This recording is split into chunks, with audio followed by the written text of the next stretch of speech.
আসসালামু আলাইকুম viewers, welcome back to my channel yummy table by Nusrat. আজকে দেখাবো ঘরোয়া মশলা খুব সহজে তৈরি ডিম ভুনার রেসিপি, যা গরম ভাতের সাথে খেতে একদম অসাধারণ লাগবে। চলুন দেখে নিই কীভাবে তৈরি করতে হয়। প্রথমে আমি একটি মশলার মিশ্রণ তৈরি করব। তার জন্য আমি এখানে নিয়ে নিয়েছি হাফ চা চামচ লাল মরিচের গুঁড়ো, হাফ চা চামচ হলুদের গুঁড়ো, হাফ চা চামচ জিরার গুঁড়ো, 1/4 চা চামচ গোলমরিচের গুঁড়ো এবং সবশেষে দিয়ে দিচ্ছি হাফ চা চামচ গরম মশলা গুঁড়ো। সব কিছু একটু ভালোভাবে মিক্স করে নিচ্ছি।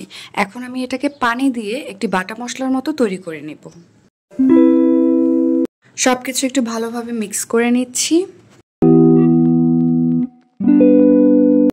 আমার মশলাটা রেডি হয়ে গিয়েছে, এখন এটা একটা সাইডে রেখে দিচ্ছি। এখন আমি এখানে একটি প্যান নিয়ে নিয়েছি, এখানে পর্যাপ্ত পরিমাণে তেল নিয়ে নিব ডিমটা ফ্রাই করার জন্য। আমি 4টে ডিম সেদ্ধ করে নিয়েছি এবং নাইফের সাহায্যে এর গায়ে একটু করে কেটে নিয়েছি, এতে করে মশলাটা ভালো করে ডিমের গায়ে ঢুকবে। ডিমগুলো আমি অত ভাজবো না, জাস্ট একটু সোনালি কালার আসা পর্যন্ত আমি ফ্রাই করে নিচ্ছি।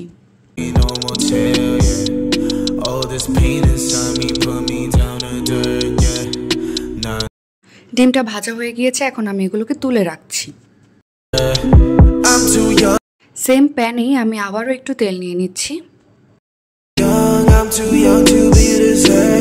এখন এখানে আমি হাফ কাপ পেঁয়াজ কুচি দিয়ে দিলাম এবং সেই সাথে এখানে আমি আস্ত গরম মশলা অ্যাড করে দিচ্ছি। এখানে একটা তেজপাতা, 2টো দারচিনি, 2টো এলাচ এবং 2টো লবঙ্গ দিয়ে দিয়েছি।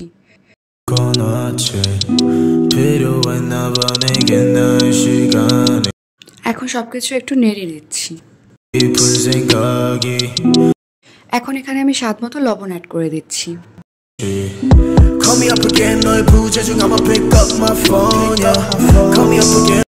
আবারও একটু নেড়েচেড়ে মিক্স করে নিচ্ছি। পেঁয়াজটা কিছুটা নরম হয়ে আসলে এখানে আমি আদা রসুন বাটা অ্যাড করে দেব।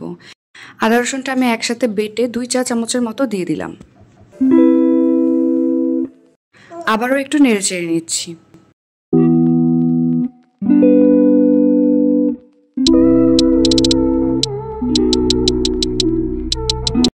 এক টেবিল চামচের মতো পানি অ্যাড করে দিলাম এবং তৈরি করে রাখা মশলার মিশ্রণটি অ্যাড করে দিলাম। এখন সব কিছু ভালোভাবে একটু মিক্স করে নিচ্ছি।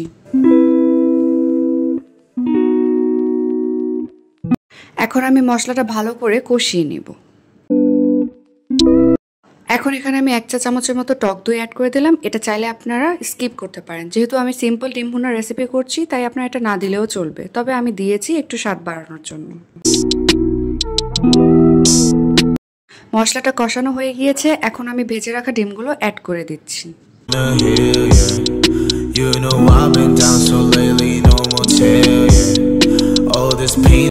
ডিমের সাথে মশলাটা একটু নেড়েচেড়ে মিশিয়ে নিচ্ছি। ডিমটা দেওয়ার পর বেশিক্ষণ রান্না করার দরকার নেই, 5 মিনিটের মতো রাখলেই রান্নাটা হয়ে যাবে।